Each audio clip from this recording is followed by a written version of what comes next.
Olá amigos, estamos de volta com o nosso curso avançado de HP12C. Estamos em nossa aula de número 4 e estamos estudando fluxo de caixa, ok? O nosso objetivo com fluxo de caixa, obviamente, é chegar à análise de investimentos, ok? Então, nesta aula, nós vamos praticar o que nós aprendemos em fluxo de caixa, nós vamos resolver alguns fluxos de caixa diferentes, né?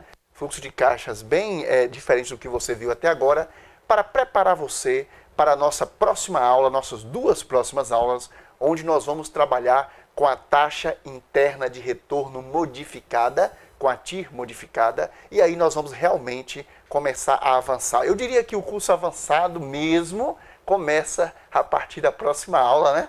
Por enquanto a gente vai aqui preparando você para poder entender o que vem por aí, vem muita coisa pesada por aí para você aprender. Mas antes da gente chegar lá, antes de estudar taxa interna de retorno modificada, antes de verificar qual a importância da taxa interna de retorno, do cálculo da TIR para analisar investimentos e antes de analisar investimentos propriamente ditos, obviamente nós vamos ter que praticar o cálculo da taxa interna de retorno. Então, pegue a sua HP12C e eu vou te fazer uma proposta, né?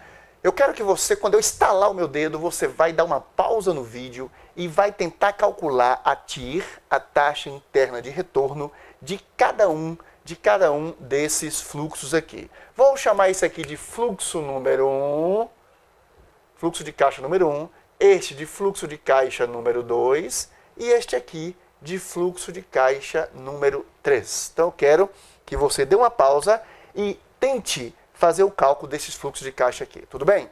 Você só vai assistir a minha próxima aula depois que você realmente conseguir sozinho fazer o cálculo da TIR nesses três fluxos de caixa. Então eu vou respirar fundo, vou estalar o meu dedo, você vai dar pausa aqui no vídeo e vai tentar resolver. Vamos lá?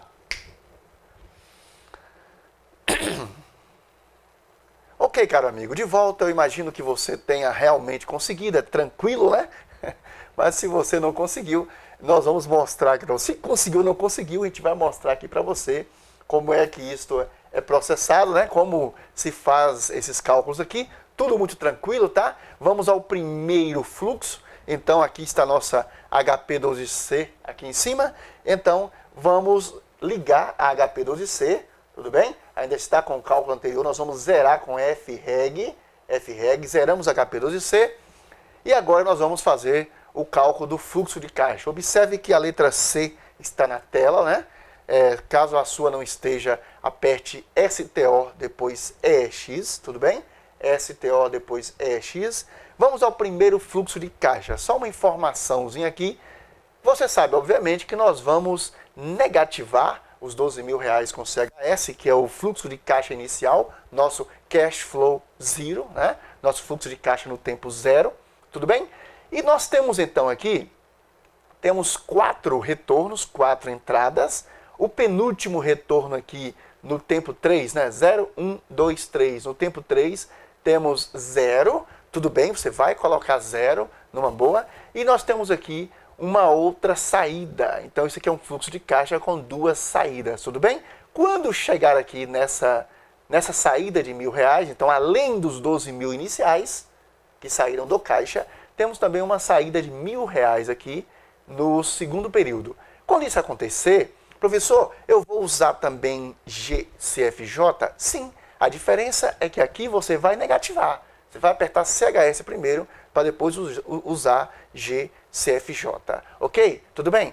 Então o processo é semelhante, é só para você realmente se acostumar com alguns fluxos de caixa diferentes para você enfrentar a batalha que vem por aí, porque o curso realmente vai começar a ficar complicado. Beleza? Vamos lá então.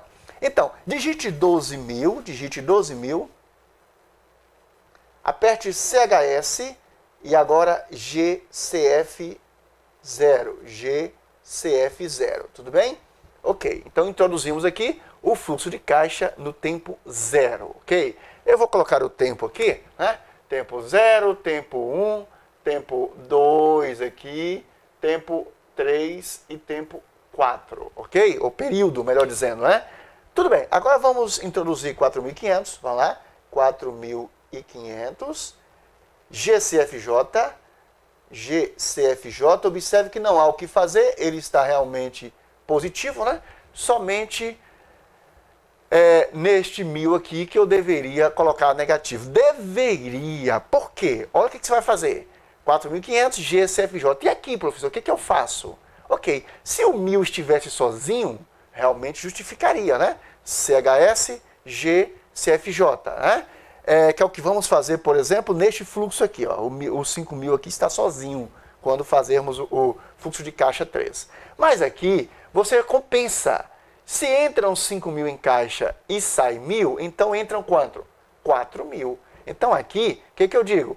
4.000, inclusive eu adiantei no início da aula dizendo a você que deveria negativar, né? Se você deu uma outra pausa, você acabou fazendo errado aí. Na verdade, você vai compensar aqui, eu deveria ter mostrado de 5.000 embaixo, né? Você vai compensar aqui, ó, entrada de 5.000, saída de 1.000, então 5.000 menos 1.000, 4.000. Eu considero uma entrada de R$4.000 aqui. Então vamos lá, 4.000, positivos, obviamente, né? GCFJ, ok. Agora eu tenho 0, coloco 0 GCFJ, 0 GCFJ. Professor Jusilândio, 0. Por que colocar? Você precisa informar a HP12C que neste período não houve qualquer retorno, ok? Nem positivo, nem negativo, tudo bem? No último período, 6.000, um retorno positivo de 6.000, vamos lá. Então, digitamos 6.000, apertamos G e depois CFJ. Ok, tudo bem. Agora, o que nós fazemos? Calculamos a TIR, né? Nós apertamos F e depois IRR. Vamos lá? F, IRR. Está aí a TIR de 8,02, usando duas casas decimais, 8,02%. Essa é a nossa TIR, nossa taxa interna de retorno neste primeiro fluxo de caixa, tudo bem? A partir da próxima aula nós vamos interpretar isso aí. Professor, qual é a melhor taxa de retorno? Obviamente a gente vai ter que comparar com uma TMA, uma taxa mínima de atratividade. A gente vai falar sobre isso aqui, né? Obviamente, você vai ter que, ao fazer a análise de investimento, chegou a uma taxa de retorno, uma TIR, você vai ter que saber se vale a pena o investimento ou não, tomando como base a TIR. Obviamente, nós veremos outras formas, outras ferramentas de analisar investimento aqui, tudo bem? Mas, por enquanto, se concentre apenas em calcular corretamente a TIR. Beleza? Vamos ao segundo fluxo. Zere a sua HP12C, vamos lá? FREG, vamos zerar HP12C, tudo bem? O que fazemos agora? Nós temos aqui de novo 12.000, temos 12.000, vamos lá? 12.000. Aperta CHS e depois GCF0, 12.000, ok? Agora eu tenho aqui uma entrada de 4.500, uma saída de 500. 4.500 menos 500, 4.000. Então teria aqui uma entrada, né, de 4.000, tudo bem? Um retorno positivo de 4.000. 4.000, digito 4.000, aperto G, depois CFJ, ok? Tenho aqui agora 3.200, então vamos lá, 3.200, GCFJ, GCFJ, ok? Mas eu tenho 3.200 três vezes, então 3GNJ. Vamos lá, vamos digitar 3, depois G, depois NJ, 3GNJ. Tudo bem. Agora sim, nós buscamos a TIR, a taxa interna de retorno, FIRR. Vamos lá, FIRR. 5,41%. 5,41% é a taxa interna de retorno deste investimento aí. Você deve estar pensando, professor, qual é o melhor fluxo de caixa? Qual a melhor taxa interna de retorno? Calma, segura. Eu quero, por enquanto, que você pratique este cálculo, tá? Pratique este cálculo, para a gente chegar a analisar. Ok, vamos a um terceiro fluxo de caixa, né?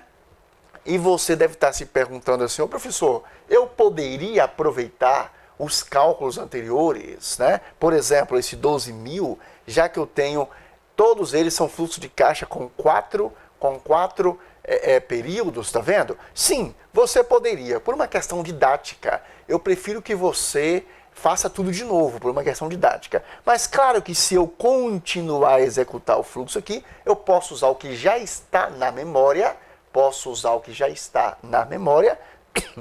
e simplesmente ir substituindo os valores, ok? Inclusive, como nós veremos mais tarde, ainda neste curso, e no finalzinho deste curso e no curso de programação de HP12C, nós veremos também, você vai perceber que cada valor desse que você coloca, cada período desse, a HP memoriza numa memória dela. Por exemplo, o valor do fluxo de caixa no tempo zero, né, o cash flow zero, que no nosso caso é 12 mil, ele automaticamente, HP12C, armazena na memória zero, tudo bem?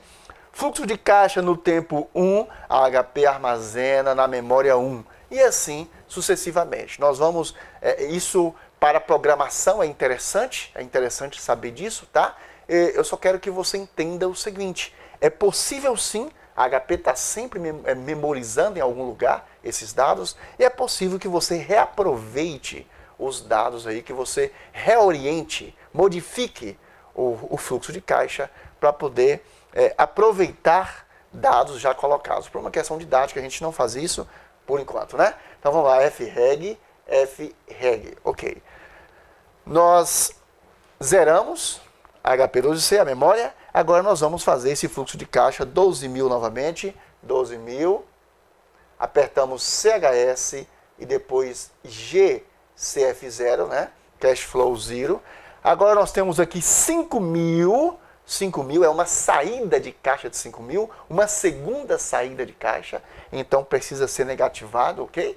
Negativado. Então vamos digitar 5 mil, ok? Agora eu vou negativar com CHS, que é uma saída, e lembra que agora é GCFJ,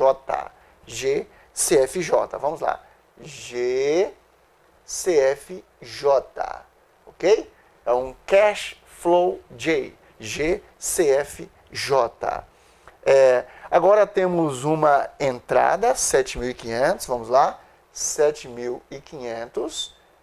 Eu não negativo, porque agora é positivo, ok? Então, GCFJ, ok? 6.800, é a próxima aqui, 6.800,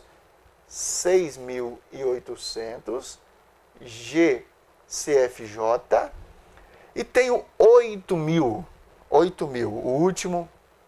último retorno ali, 8.000, GCFJ. Muito bem? Agora eu vou calcular TI, taxa interna de retorno, apertando F e depois IRR, como você já sabe. FIRR. Temos 10,56%. 10,56%, ok? 10,56%. Muito bem, pessoal. Nós temos aí, então, as três taxas de retorno, né? Você observa aqui que tem um investimento, digamos assim. A gente ainda não se aprofundou em investimento, aplicação, por enquanto a gente está apenas nos cálculos em si, né? Então, investiu-se 12 mil reais e se obteve esses retornos aqui, ok? E temos a taxa de retorno, observe que o mesmo investimento inicial, né? Mas com diferentes tipos e valores de retornos, nós vamos ter, obviamente, taxas de retornos diferentes, taxas essas que serão interpretadas aqui. Já na próxima aula, a gente vai ver a taxa interna de retorno modificada. Na próxima aula, a gente já vai mostrar para você qual o sentido disso aqui, qual o sentido da TIR, ok?